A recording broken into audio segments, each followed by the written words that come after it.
विधायक ईश्वर साहू के पैसे लेने वाले मामले में डिप्टी सीएम अरुण साव ने बयान देते हुए कहा है कि एक आम व्यक्ति लोकतंत्र की ताकत से विधायक निर्वाचित हुआ है। जिस तरह से विधायक निर्वाचित होने के उपरांत क्षेत्र की जनता के लिए लगातार वह काम कर रहा है, ईश्वर साहू पर लगाए गए आरोप बेबुनियाद और निराधार हैं। कांग्रेस पार्टी इसी तरह के हथकंडे करने वाली पार्टी है। कांग्रेस अपनी हार पचा नहीं पा रही है। देखिए, जिस प्रकार से एक बहुत सामान्य व्यक्ति एक आम व्यक्ति लोकतंत्र की ताकत से विधायक निर्वाचित हुए हैं और जिस तरह से विधायक निर्वाचित होने के उपरांत क्षेत्र के लिए, जनता के लिए लगातार वो काम कर रहे हैं, निश्चित रूप से उन पर लगाए गए आरोप बेबुनियाद और निराधार हैं और ये कांग्रेस पार्टी इसी तरह के हथकंडे करने वाली है। कांग्रेस अपनी हार पचा नहीं पा रही है। पूर्व मंत्री शिव डहरिया के अनुभवहीन मंत्री वाले बयान पर पलटवार करते हुए डिप्टी सीएम अरुण साव ने कहा कि देखिए, अपने घर में जो जूतम पैजार चल रहा है, शिव कुमार डहरिया उस पर ध्यान दे, दूसरे के घर में झांकने का काम ना करें। बीजेपी एकजुट है, मजबूत है और छत्तीसगढ़ की जनता की इच्छा और आकांक्षाओं को पूरा करने में प्रतिबद्ध है। देखिए, अपने घर में जो जूतम पैजार चल रहा है, शिव कुमार डहरिया जी उसकी चिंता करें, दूसरे के घर में झांकने का काम ना करें। भारतीय जनता पार्टी एकजुट है, मजबूत है और छत्तीसगढ़ की जनता के इच्छा और आकांक्षाओं को पूरा करने के लिए प्रतिबद्ध है। कांग्रेस की फैक्ट फाइंडिंग कमेटी पर अरुण साव ने बयान देते हुए कहा है कि कांग्रेस में जिस प्रकार से आरोप प्रत्यारोप आपस में विवाद चल रहा है, यह आपस में लड़ने ही वाले हैं। देखने वाली बात तो केवल इतनी होगी कि इस बुरी तरह हार का, चाहे वो विधानसभा हो या लोकसभा हो, ठीकरा किस पे फूटेगा, ये देखने वाली बात होगी। देखिए, जिस प्रकार से समाचार कल की बैठक का आया है, जिस प्रकार से आरोप प्रत्यारोप का दौर चला है, जिस प्रकार से आपस में विवाद चला है, तो ये आपस में लड़ने ही वाले हैं। देखने वाली बात तो केवल इतना होगा कि इस बुरी तरह से हार का, चाहे वो विधानसभा का हार हो, लोकसभा का हार हो, ठीकरा किस पर फूटेगा, ये देखने वाली बात होगी।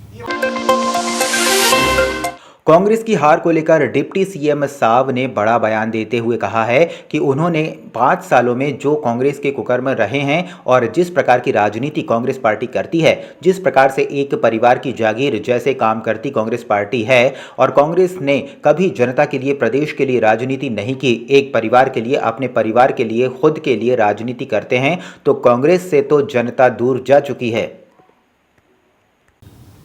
देखिए, 5 सालों में जो कांग्रेस के कुकर्म रहे हैं और जिस प्रकार की राजनीति कांग्रेस पार्टी करती है,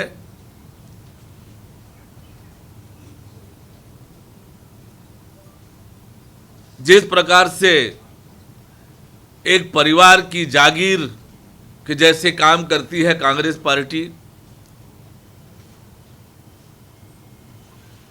और कांग्रेस ने कभी जनता के लिए, प्रदेश के लिए राजनीति नहीं की। एक परिवार के लिए, अपने परिवार के लिए, खुद के लिए राजनीति ये करते हैं, तो कांग्रेस से तो जनता दूर जा चुकी है। भाजपा मंत्रिमंडल के विस्तार को लेकर पूर्व डहरिया ने बयान देते हुए कहा है कि भारतीय जनता पार्टी में कुछ भी ठीक नहीं चल रहा है। बीजेपी में गुटबाजी बहुत हावी है, किसे मंत्री बनाना है तय नहीं कर पा रहे हैं, इसलिए विधानसभा सत्र शुरू होने से पहले ही ये लोग मंत्रिमंडल का विस्तार नहीं कर पा रहे। एक अनार 100 बीमार जैसी स्थिति है। मंत्रिमंडल में जो भी लोग हैं अनुभवहीन लोग हैं। 2-3 लोगों को हटाने की बात चल रही है तो निश्चित रूप से भाजपा प्रदेश में किस तरीके से काम करना चाहिए वो करने की स्थिति में नहीं है। देखिए, हम लोग पहले ही कह रहे हैं कि भारतीय जनता पार्टी में सब कुछ ठीक नहीं चल रहा है, गुटबाजी हावी है और किसे मंत्री बनाना है वो तय ही नहीं कर पा रहे हैं। इसलिए विधानसभा सत्र चालू होने के पहले इन लोग मंत्रिमंडल का विस्तार नहीं कर पा रहे हैं। एक अनार 100 बीमार जैसे स्थिति इनकी हो गई है और मंत्रिमंडल में जो लोग हैं वो भी बहुत अनुभवहीन लोग हैं। 2-3 लोगों को हटाने की बात चल रही है। तो निश्चित रूप से भारतीय जनता पार्टी प्रदेश में किस तरह से काम करना चाहिए वो करने की स्थिति में नहीं है। एक बार फिर राजधानी के माना स्थित बाल संप्रेषण गृह की सुरक्षा की खुली पोल। रायपुर के माना थाना क्षेत्र के बाल संप्रेषण गृह से 10 अपचारी लड़के भवन की खिड़की की सलाखों को तोड़कर हुए फरार। इस मामले में बाल संप्रेषण गृह के जिम्मेदार अधिकारी कुछ बताने को तैयार नहीं है। माना स्थित इस बाल संप्रेषण गृह का भवन काफी जर्जर हालत में है। करीब 50 से 60 साल पुराने हो चुके इस भवन में ऐसा पहली बार नहीं हुआ है। थाना क्षेत्र माना स्थित जो संप्रेक्षण गृह है उसमें जो नाबालिग अपचारी बालक हैं उनको रखा गया है। वहाँ से 10 लोगों का रात को खिड़की को तो तोड़ करके भाग जाने की घटना सामने आई है, जिस पर पुलिस के द्वारा त्वरित रूप से उसको संज्ञान में लेकर के प्रकरण के जो अपचारी बालक हैं, जो विधि के संघर्ष बालक हैं, उनके संबंध में पतासाजी की जा रही है कि कहाँ के रहने वाले हैं और कहाँ गए हैं, तथा इस संबंध में आगे जो भी बच्चे मिलते जाएंगे उन पर वापस ला करके वो संप्रेक्षण गृह में रखने संबंधी विधि सम्मत कार्रवाई की जाएगी।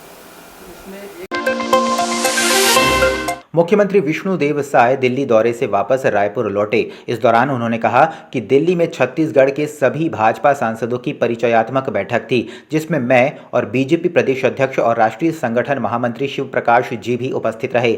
मंत्रिमंडल विस्तार को लेकर मुख्यमंत्री ने कहा कि मंत्रिमंडल का विस्तार समय पर होगा ही।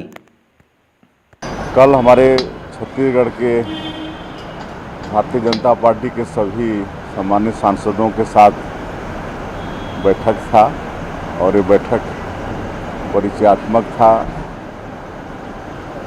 और इसमें हमारे राष्ट्रीय संगठन महामंत्री और श्री शिव प्रकाश जी भी उपस्थित थे और हम लोग यहाँ से प्रदेश अध्यक्ष भी गए थे, हम भी गए थे।